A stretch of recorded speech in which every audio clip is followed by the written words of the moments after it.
Hi everyone, Mr. H here. This is part 2 of chapter 2.3, Leadership and Management. In our previous video, we made a little introduction about the topic by discussing what leadership is, how it is related with management, and what makes a good boss, a good leader, a good manager. So now we're going deeper into the more strategic part of this presentation by exploring the different leadership styles. There are different ways to preside over or lead a group of people. But depending on how much power or control you exert over the group and how much freedom you want to give them, we can start by saying that there is one autocratic leadership style. In autocratic leadership, decision power is undelegated, which means you have full control of the group. You are the one making the choices. You are the one telling them exactly what to do. You are the one giving instructions. There are no opinions asked. There are no questions listened to. You tell, they follow. Something good about this leadership style is that decisions are made quickly, of course. You tell them, they follow. There are no discussions in the middle. This is also a very good style of leadership for groups of unexperienced employees. Of course, if you have people in your organization that are new in the organization or that do not have enough experience about the specific task, yes, the best way is to tell them exactly what must be done. So being autocratic works or fits perfectly in this specific situation. It is also perfect for specific situations of crisis, like emergencies or like not just a fire or an earthquake, but any other organizational emergency. The best move would be to make the decisions quickly and tell people exactly what to do. I mean, if there's a fire in your business, in your office, you will not hold a meeting to decide together what to do. You will be autocratic and give direct instructions. Something wrong about this, a limitation about being autocratic, of course, is that there is no feedback because since people is not telling you opinions about your decision, you're not getting feedback from that decision and you're not providing an explanation at that moment of why the decision is being made. So there's no feedback. And of course, there's also no autonomy. There's no freedom. They are not allowed to decide what to do. You're telling them what must be done. Another similar leadership style is the paternalistic leadership. In paternalistic leadership, we follow a family-like relationship with the group, as the name suggests. Uh, you are listening to opinions, you are taking care of the employee's interests when you are making the decisions, but yes, like in a family, like a father, you have the last word. Still, decision power is undelegated. You are the one deciding in the end. But in this case, you are listening to opinions and you're asking for opinions. So something good about this, as I said before, decisions include the employees' interests, and this is very motivational for the employees. You develop a relationship of closeness. You get closer to the group. The group feels closer to you, and that's also very positive. And obviously, now there is feedback because you're listening to their opinions, so you can sense or evaluate what's going on with your decision, and you can also provide some explanations about your decision.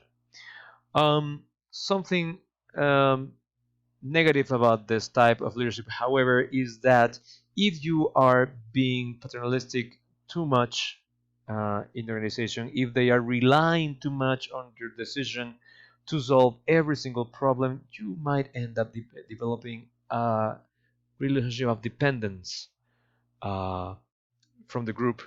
Okay, the group might develop a great dependence on you, and that might limit the possibilities of developing problem solvers in the group, or by allowing them or expecting them to solve a few problems on their own. So that's actually something that might be a great limitation in your organization. Then we have the democratic leadership style. In this specific style, you are sharing the decision power with the group. So different to paternalistic, when you hear them, but still you have the last word. In the democratic leadership style, you meet the group to decide together what to do in this specific situation. So you meet them and decide together. Opinions are asked, opinions are considered, and that's amazing because it might be very motivational. The people will feel they are included in decisions, they are involved in the decisions, and that's very motivational. Okay. Um, Also, because you are allowing them to participate in the decision, there will be a wide variety of perspectives added to your own, and that can actually enrich the decision and make it more effective or more productive for the whole group.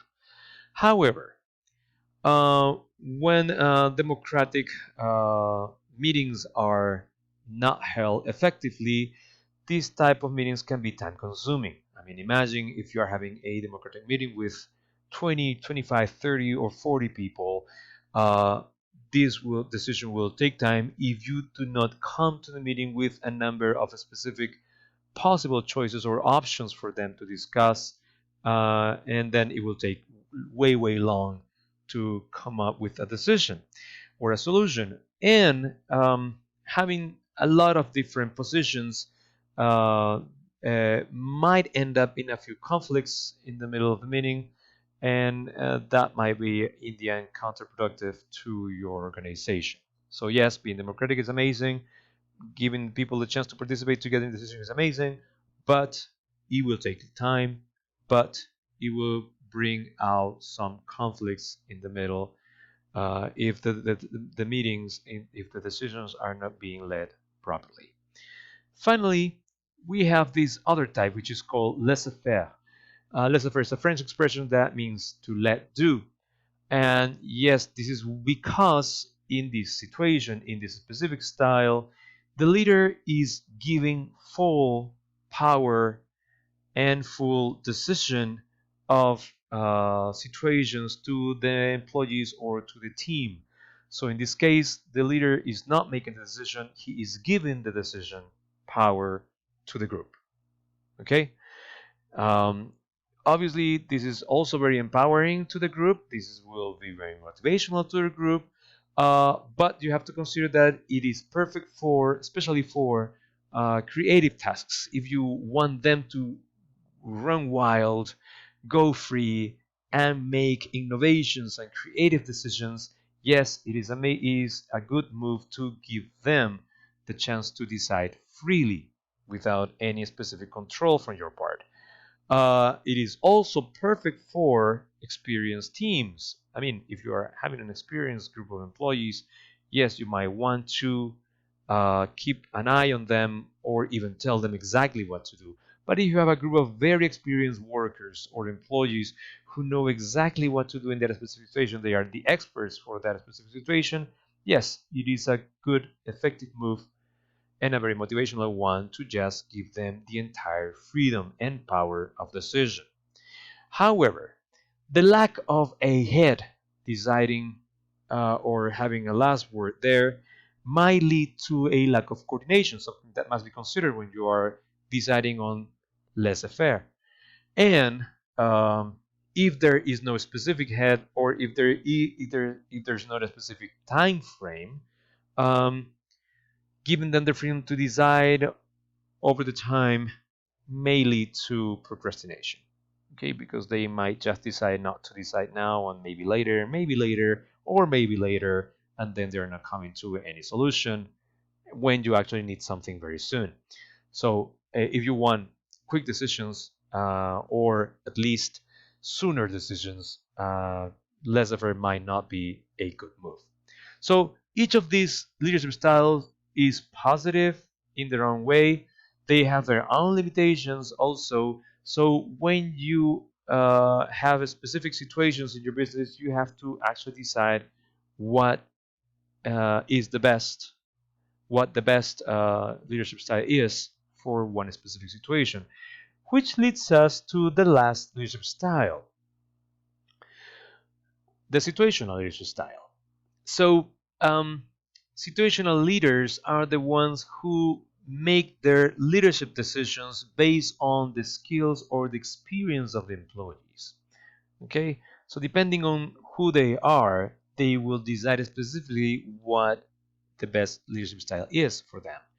It will also depend on or be based on the urgency of the task. I mean, if they need to make the decision right away, or if they have enough time to make the decision later.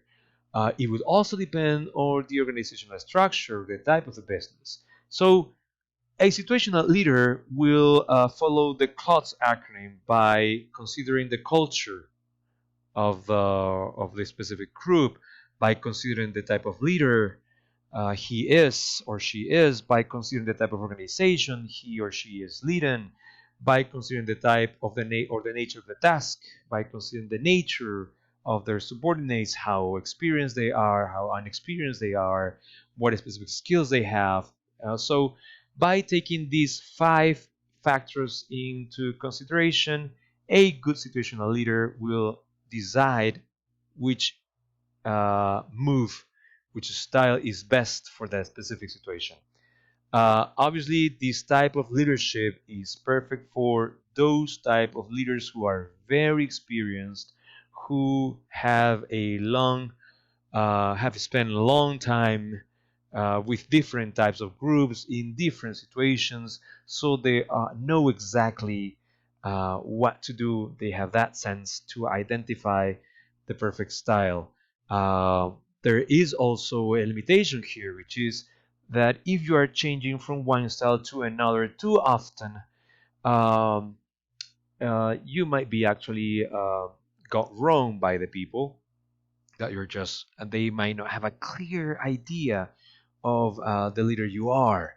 So if you're running too often, too soon from one type to another, you're not being an effective situational leader actually, but you will be misunderstood by your people, and you will not have a clear leadership, and that will be confusing. Okay, and they will not know what to do, and that will be mad. That would be like very unmotivational to the group.